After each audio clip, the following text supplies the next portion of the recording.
The Non-Story of Burton Miller. Chapter 1. Mia.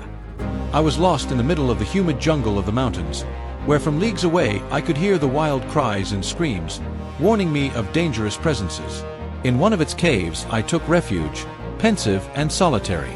My unusual appearance among the locals constantly reminded me of my origin. Under that cave, the bustling and scattered tribes illuminated with bonfires the night that seemed of an eternal darkness. Their flames were constantly extinguished by the purifying rain and the rushing wind that created brief whirlpools, dragging huge haystacks resembling souls in pain, which wandered through the village in a desperate wandering. In front of one of the immense bonfires sat hundreds of children, men, women and old people, concentrating on fascinating stories that I narrated every night in my forced wakefulness. I seemed a strange-looking man to them despite the familiarity of my voice. The whole village was distracted every night, transforming all those primitive minds into one mind. My name is Burton Miller. I'm in my late 50s. I wear a clean face every day and my back is always straight, which is a hallmark of this village. Since my arrival 5 years ago, I have been reminded of the failed experiment that brought me here. Night after night, my stories feed the imagination of that tribe, in which I find myself trapped with primitive beings. They, full of curiosity and eager for knowledge, hid the ship to prevent me from returning to the time where I belong. Before my arrival, incoherent and incessant screams were the only music with which they accompanied their nightly reflections, wondering in anguish about the meaning of their lives, of their village, and about the existence of the universe that surrounded them. Their frustration had led them to make countless human sacrifices and obsessively worship self-created gods on magnificent altars, devoting themselves to their rites for much of the day. Time passed and I had no choice but to adapt myself resignedly to a reality I only knew about from books. The rapprochement with the savages was inevitable if I wanted to survive, since fleeing was certain death. That was how I became familiar to them, almost a recognized character in their precarious society. At first they maintained a strange silence to remind me that I could never belong there. I got used to their pure and natural gestures, forgetting their hostility. I knew I was no longer afraid of them when one morning I was interrupted by a little girl with tender and cheerful features. It was like seeing my own daughter, of whom I had known nothing for 5 long years, which seemed like centuries. Communication with the primitives became easy thanks to the time I had been living with them, and because the dialect they used was very similar to the Ashaninka, a tribe from Peru with whom I had to live for a long time during my student days, were the reasons why we created such an intense bond. The girl I met was about 7 or 8 years old. I looked at her with a happy face and told her with a clear voice and a very kind tone, "Hello, what is your name?" "I don't know, my mother passed away and I was very little. Since then, they just call me little girl or little girl." "Whatever you can think of," she answered me in a soft voice and smiling. I looked at the girl for a few seconds and said, "Good, now I will give you a nice name." She looked at me and silently agreed immediately. Her excitement was charming. "You will be called Mia." The girl smiled very excited and said to me, "Mia, I like it. It is the same name as the girl in your stories. Have you heard my stories?" I asked her, surprised. "Yes, in the village, when you tell them every night at the campfire." She was full of joy. She asked me to tell her a story I had not told before. Mia is the middle name of my daughter, whom I haven't seen for 5 years. "She's a lot like you, little one." My voice was cracking and my face was dull. The little girl was looking at me attentively, with great illusion in her eyes, so I held back the tears, took a deep breath and began to tell her a new story which I called Prince Filiberto and Princess Ivana. Filbert was a prince beloved by all. He lived in a very beautiful kingdom on the shores of a wonderful lake. In addition to being much loved, he was also much coveted by the ladies of the time. Despite this, he was engaged to Bella, and although he was not very much in love, he planned to make her his wife. One night it occurred to the prince to improvise a party in the palace. A spectacle of luminous stars that gave great blue sparkles could be seen in the lake that surrounded the outer gardens. This party was attended by a young princess who came from a distant kingdom on the banks of the Blue River, where the water was so pure and, at the same time, so vivid in its colors that its fish swam against the current looking for the fall of the White River, and thus lay their eggs.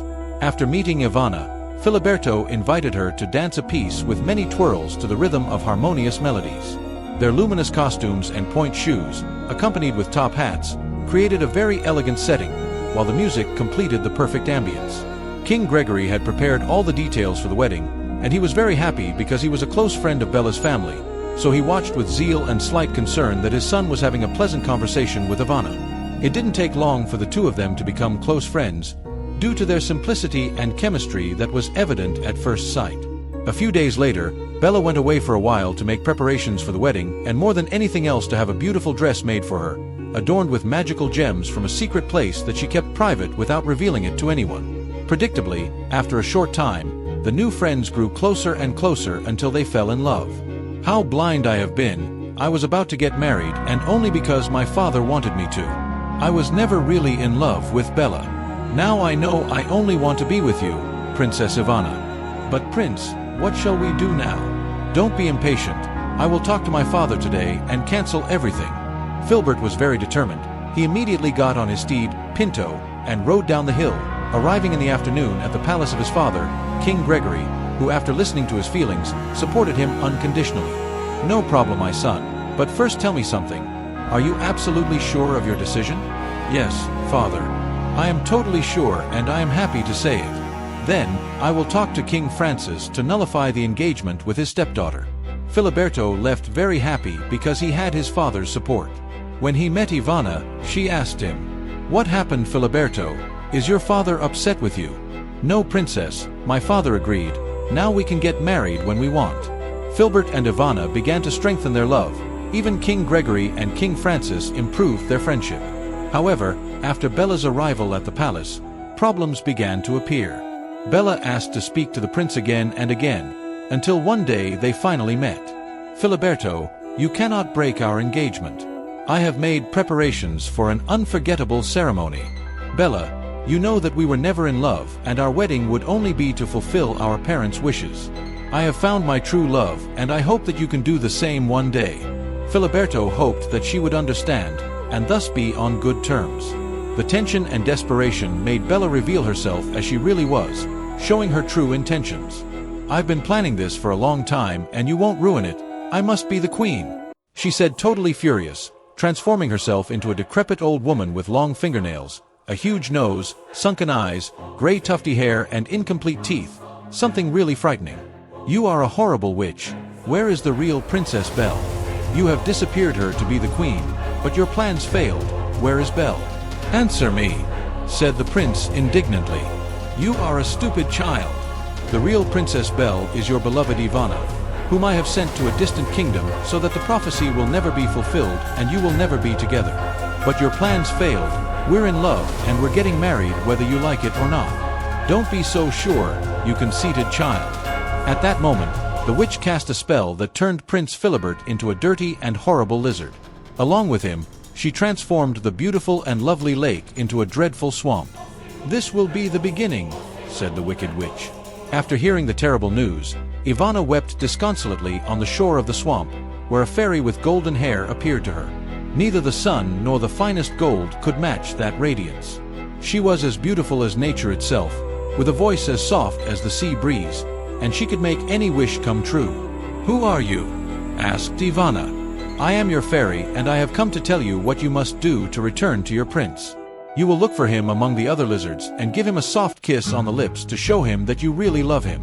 Little Mia was very attentive to the story, the suspense building as the story progressed. "Did she find the prince? Was the spell broken?" asked the little girl. "Quiet, I'll tell the end now." The princess searched day and night for the prince near the swamp. She found many lizards, but not Filbert. "I am very tired. I have searched everywhere and I still can't find him."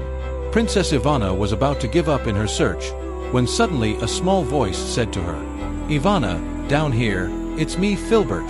Is it really you? Where are you?" The surprised princess followed the sound of that little voice. Filbert was now a horrible lizard, uglier than her own kind.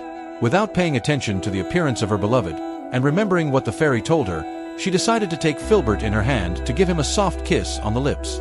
After doing so, colorful lights appeared around her, and next to them was the golden-haired fairy. "Did the spell break?" asked little Mia again, who was impatient to know the end. As soon as the lights stopped, the fairy turned into the witch and the princess into another lizard.